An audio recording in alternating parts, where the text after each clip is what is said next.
Hello viewers, हम the power of now book को summarise करने वाले हैं, जो कि एक बहुत ही औसम बुक है। इस बुक को पढ़कर आपको अपने ब्रेन के पेनफुल थॉट को कंट्रोल करने में हेल्प मिलेगी और आप खुशी से जीना सीख जाएंगे।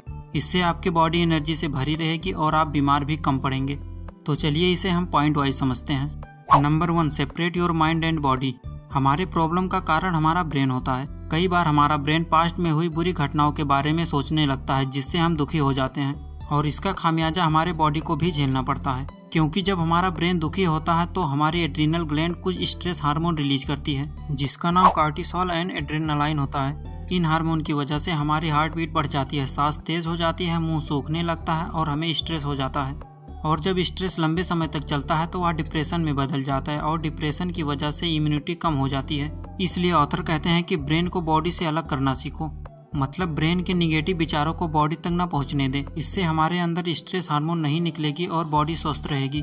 गौतम बुद्ध ने मेडिटेशन के जरिए ऐसी स्थिति हासिल कर ली थी कि वे अपने ब्रेन को कंट्रोल कर लेते थे और इससे निगेटिव थॉट का प्रभाव बॉडी पर नहीं पड़ने देते थे। Number 2, observe your mind. अपने बॉडी को अपने ब्रेन से डिटेच कर लेने के बाद आप अपने ब्रेन पर फोकस करें और यह समझें कि कौन सी थिंकिंग आपको पेन दे रही है। इससे आप किसी भी चीज से अटैच नहीं रहेंगे और निगेटिव विचार भी आपको तंग नहीं करेंगे। Number 3, live in present. बहुत सारे लोग पास्ट में जीते रहते हैं और कुछ लोग फ्यूचर में। दोनों ही सिचुएशन में इंसान दुखी रहता है। कुछ लोग पास्ट में मिली फेलियर का रोना रोते रहते हैं। उन्हें समझना चाहिए कि पास्ट कभी भी वापस नहीं आएगा और वो कितना भी आंसू बहा लें, किसी को कोई फर्क नहीं पड़ेगा। अगर एक स्टूडेंट फेल होने पर रोता रहे तो क्या उसके मार्क्स बढ़ जाएंगे? बिल्कुल नहीं। तो जब ऐसा नहीं होने वाला है तो दुखी क्यों रहें? इससे आपके शरीर पर बुरा असर पड़ता है। इसलिए प्रेजेंट में जीना सीखें। आपके पास जो कुछ भी है उसमें खुश रहें।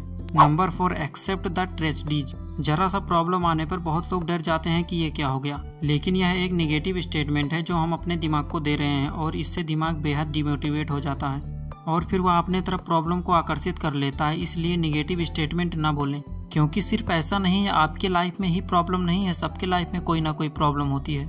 इसलिए आप अपना ऐसा माइंडसेट बना लें कि डेली कुछ प्रॉब्लम तो आएगी है, लेकिन आप उन्हें आराम से सॉल्व कर लेंगे। Number 5, be in alert state. जब लोगों के अच्छे दिन आते हैं तो वो मजे में डूब जाते हैं और अपनी जिंदगी पर ध्यान नहीं देते हैं, लेकिन जिंदगी पल पल बदल सकती है, इसलिए हमेशा अलर्ट रहें।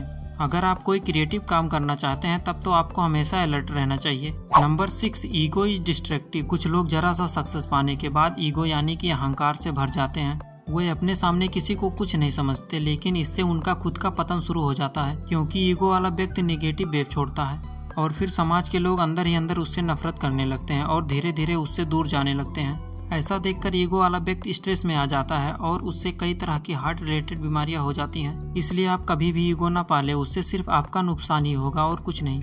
Number 7, feel the energy of universe.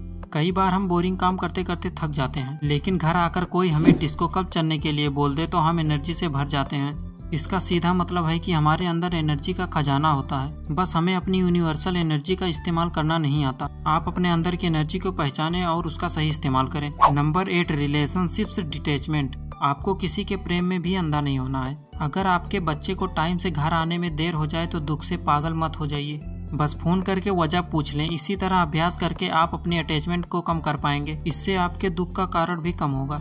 Number 9, detach to find peace. कई बार शेयर मार्केट में लॉस होने पर कुछ लोग गम से पागल हो जाते हैं, लेकिन इससे उनकी लाइफ खराब हो जाती है। ऐसे में उन्हें खुद को इस सबसे अलग कर लेना चाहिए। आप सुखों को जरूर भोगें, लेकिन उससे अटैचमेंट ना पालें। अगर कोई इंसान पैसा आदि चीजों के खो जाने पर भी मुस्कुरा सके तो समझ लेना चाहिए कि उसने मानसिक शांति और सच्ची खुशी प्राप्त कर लिया है। Number 10, surrender was resigned. कुछ लोग असफलता मिलने पर हार मान लेते हैं। वे दुखों के सागर में डूब जाते हैं और दोबारा कुछ भी बड़ा करने की कोशिश नहीं करते हैं। और कुछ लोग तो डिप्रेशन में चले जाते हैं और फिर लोग शराब, सिगरेट, ड्रग्स आदि चीजें लेने लगते हैं और अपनी जिंदगी बर्बाद कर लेते हैं, जबकि किसी को भी ऐसा नहीं करना चाहिए। हमें विश्वास और कोशिश करते रहने से ही सफलता मिलती है। इसीलिए आप कभी भी अपने विश्वास को ना खोएं और लगातार प्रयास करते रहें। तो लर्नर, ये थी इस बुक की समरी। आई होप कि आपको हेल्पफुल लगी होगी। बाकी ये बहुत ही ऑसम बुक है, आपको इसे जरूर रीड करना चाहिए। Thanks for watching.